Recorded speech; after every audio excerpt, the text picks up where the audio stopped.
السلام علیکم۔ دیکھیے، قرآن میں جو ایک بات پر بہت زیادہ زور دیا گیا ہے، خاص کر علماء کے اوپر، جو دو نصارہ کے علماء تھے،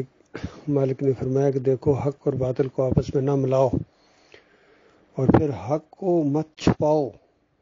اتنی سختی ہے اس کے اوپر کہ اللہ تعالیٰ نے کہا کہ جو حق کو چھپاتے ہیں، کیونکہ انسانوں کی رہنمائی کے لیے کتاب نازل کی گئی ہے، اب جو حق کو چھپاتے ہیں ان کے اوپر اللہ کی لعنت ہے، اور فرشتوں کی لعنت ہے، اور تمام لعنت کرنے والوں کی لعنت ہے۔ دیکھیے، ابھی تھوڑی دیر پہلے میں نے ایک ڈاکٹر ذاکر نائک کا بیان سنا ہے، ویڈیو۔ ایک آدمی نے ان سے سوال کیا بڑے مجمع کے اندر، لاکھوں کے حساب سے، یعنی ہزاروں لاکھوں کا مجمع ہوتا ہے، حد نگاہ تک بیٹھے ہوئے لوگ ہوتے ہیں۔ ایک ہندو نے سوال کیا کہ میں اس بات کو مانتا ہوں کہ اللہ کے علاوہ کوئی معبود نہیں اور محمد صلی اللہ علیہ وسلم اللہ کے رسول ہیں، میں مسلمان ہو گیا ہوں، اب میرے لیے بہت بڑا مسئلہ کھڑا ہو گیا ہے، وہ یہ کہ میرے دوست ہیں، جاننے والے ہیں، ایک سنی ہے ایک شیعہ ہے۔ اب سنی دوست کہتا ہے اس طرح نماز پڑھو، اور شیعہ کہتا ہے کہ اس طرح نماز پڑھو، اور دونوں کہتے ہیں کہ یہ صحیح طریقہ ہے اور حوالے دیتے ہیں اپنی اپنی کتابوں کے۔ اب بتاؤ میں کدھر جاؤں، کیونکہ ایمان کے بعد نماز سب سے ضروری چیز ہے۔ اب دیکھیے، ڈاکٹر ذاکر صاحب اٹھے ہیں اور جواب دے رہے ہیں کہ دیکھو، اللہ کی کتاب میں نہ سنی ہے اور نہ شیعہ ہے، اور اللہ تعالیٰ کا حکم ہے کہ جو اللہ کی اطاعت کرو، رسول کی اطاعت کرو، اور جو تمہارے اوپر صاحب امر لوگ ہوں ان کی اطاعت کرو، اور تمہارا اگر آپس میں اختلاف ہو جائے تو پھر اللہ کی کتاب کی طرف رجوع کرو، اور نبی علیہ السلام کی صحیح حدیث کی طرف رجوع کرو۔ اور دوسری آیت وہ پیش کی کہ اللہ تعالیٰ فرماتا ہے سورہ آل عمران کے اندر کہ وَاعْتَصِمُوا بِحَبْلِ اللَّهِ جَمِيعًا وَلَا تَفَرَّقُوا، اللہ کی رسی کو مضبوطی سے پکڑ لو۔ تو بس وہ آپ سے پوچھ رہا ہے، ذاکر صاحب، ڈاکٹر ذاکر صاحب، وہ آپ سے پوچھ رہا ہے کہ اب میں کدھر جاؤں، میں مسلمان ہو گیا ہوں، آپ عالم دین ہیں، قرآن کا مطالعہ ہے آپ کا، تو کیا ڈاکٹر ذاکر کو نہیں پتا تھا سنیوں کے کیا عقیدے ہیں، اور ڈاکٹر ذاکر کو نہیں پتا ہے کہ شیعوں کے کیا عقیدے ہیں؟ تو کیا اس کا فرض نہیں بنتا تھا کہ اس کو کھول کھول کے بیان کرتا کہ دیکھو یہ شیعہ مذہب کی بنیاد یہ ہے، یادی مدد ان کا نعرہ ہے، اسلام ہے، بلکہ ان کی نماز اور ان کا دین اور ان کی تاریخ اور یہ گھوڑے کے پجاری ہیں، غیر اللہ کی نظر و نیاز کرتے ہیں، ان کی نماز بھی اس طرح نہیں ہے جس طرح صحیح حدیث کی کتابوں میں آئی ہے، اور صحیح حدیثوں کو یہ مانتے بھی نہیں ہیں، قرآن کی من مانی تعویل کرتے ہیں۔ تو یہ کون بتائے گا؟ بتائیے، عام آدمی کو کون بتائے گا؟ اس نے تو کھچڑی بنا دی، حق اور باطل کو آپس میں ملا دیا اور حق کو چھپایا۔ اسی وجہ سے تالیاں بجتی ہیں، پورے ہزاروں لاکھوں کے مجمع نے پھر تالیاں بجائیں اس بات کے اوپر۔ تالیاں اسی لیے بجیں کہ حق کو چھپایا ہے۔ حق کو اگر بیان کرتا تو تالیاں کیا، وہ کرسیاں اٹھا کے مارتے اس کو، جب کفر و شرک کی نشاندہی کرتا اور ان کے شرکیہ عقائد کو کھول کھول کے بیان کرتا۔ اسی طرح یہاں بحرین میں بھی مرتبہ ڈاکٹر ذاکر آئے ہیں، اور ان کے جلسے کے اندر نعرہ حیدری یا علی مدد کے نعرے لگے،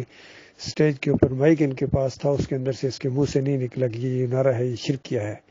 کیونکہ یہ جو نعرہ ہے شرکیہ، جو بھی نعرہ لگاؤ گے شرکیہ، وہ آپ کے پورے دین کو ختم کر دے گا، مشرکانہ دین کو۔ چاہے یا ابراہیم اگسنی کا نعرہ لگاؤ، چاہے یا اسماعیل اگسنی کا نعرہ لگاؤ، لات منات کو پکارو، مشرکین مکہ یہی پکارتے تھے، چاہے آج کے شرک، آج کے نعرے یا علی مدد، یا رسول اللہ مدد، یا غوث مدد کے نعرے لگائے جائیں گے تو دین کی بنیاد ختم ہو جائے گی، آپ کی پلر گر جائیں گے، آپ کے دین اسلام کا کلمے کے اوپر چوٹ پڑے گی، لا الہ الا اللہ محمد رسول اللہ آپ کا ختم ہو گیا، اس کے اوپر پھر ایک لا چل گئی۔ تو یہ سب کا یہی حال ہے، چاہے عمران خان ہو، اس کے جلسوں میں بھی نعرہ حیدری یا علی مدد لگتا ہے، مزار کے سامنے سجدہ بھی کرتے ہیں، امام زامن بھی بندواتے ہیں، یا علی مدد کا پٹا بندوایا انہوں نے۔ تو اصل میں دین کے مزاج کیا، دین کی بنیاد اور اللہ با سے یہ واقف نہیں ہے، یہ خالص دنیا دار لوگ ہیں، دنیا کی شہرت چاہتے ہیں، بس مل گئی۔ یہی وہ لوگ ہیں جن کے بارے میں کہا جائے گا کہ جو تم نے چاہا تھا وہ تمہیں مل گیا، میرے سے کیا چاہتے ہو، مالک ان کو قیامت کے دن کہے گا اگر انہوں نے صحیح دین کی طرف رجوع نہ کیا اور بات نہ مانی۔ یہ مسئلہ میرے بھائیو، اس وجہ سے ہم کھول کھول کے بیان کرتے ہیں، ہم حق نہیں چھپاتے ہیں، کیونکہ اللہ کا بہت بڑا عذاب، بہت بڑی لعنت ہے اس بندے کے اوپر جو حق کو چھپائے یا حق اور باطل کو ملائے۔ ہم اللہ کی لعنت نہیں لینا چاہتے ہیں، اس وجہ سے کھول کھول کر بیان کرتے ہیں۔ پھر ہمارے بھائی اعتراض کرتے ہیں، آپ ہمارے اکابرین کو نہیں چھوڑتے ہیں، کسی ایک کو بھی نہیں چھوڑتے ہیں، ذرہ برابر بھی کسی کا لحاظ نہیں کرتے۔ اللہ کے دین کو انہوں نے بدلا ہے اور جھٹلایا ہے، اللہ کی بات کو پیچھے کیا ہے، اپنی بات کو آگے کیا ہے، اپنے اکابرین کی بات کو آگے کیا ہے، انہوں نے اللہ کی بات کو پیچھے کیا ہے۔ تو ہم اللہ کے بندے ہیں، اللہ کے ہم غلام ہیں، اللہ کے بندے ہیں، اللہ کی بات کو آگے لائیں گے، باقیوں کی بات کو پیچھے کریں گے۔ جب اللہ کا جھنڈا اونچا کریں گے تو دوسروں کے جھنڈے کو ڈاؤن بھی کرنا ہے، یہ نہیں کہ صرف اللہ کا جھنڈا کھڑا کر دو، کفر و شرک کے جھنڈے بلند ہیں، بیچ میں اللہ کا جھنڈا کھڑا کر دو، یہ معاملہ نہیں ہے۔ اللہ کا جھنڈا کھڑو کرو اور دوسروں کو گراؤ،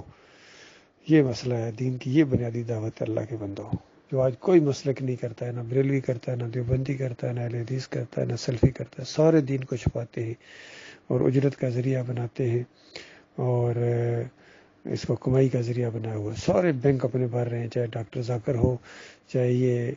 علی انجینئر ہو، چاہے یہ توصیف الرحمان ہو یا ناصر رحمانی ہو، جو ان کا اہل حدیثوں کا یہ سندھ کا بڑا ہے، وہ بھی یہاں بحرین میں آتا ہے، اپنی گرہ اکٹھی کر کے دے کے جاتا ہے اور سمجھتا ہے میں توحید بیان کر رہا ہوں، ایمان خالص کی بجائے بیچ میں شرک کے انجیکشن دیتے ہیں، حق کو چھپاتے ہیں، باطل کو ملاتے ہیں، تب ان کا کام چلتا ہے۔ اسی لیے مولوی صاحب لاؤڈ اسپیکر کے اوپر کہتے ہیں کہ یہ سب تمہارا کرم ہے آقا کی بات اب تک بنی ہوئی ہے، یعنی نبی علیہ السلام کو گویا کہہ رہے ہیں کہ اس دین کی وجہ سے ہماری بات بنی ہوئی ہے، کمائی کا ذریعہ بنا ہوا ہے، لیکن ان کو ہوش نہیں ہے کل قیامت کے دن ان کے ساتھ کیا درگت بننے والی ہے۔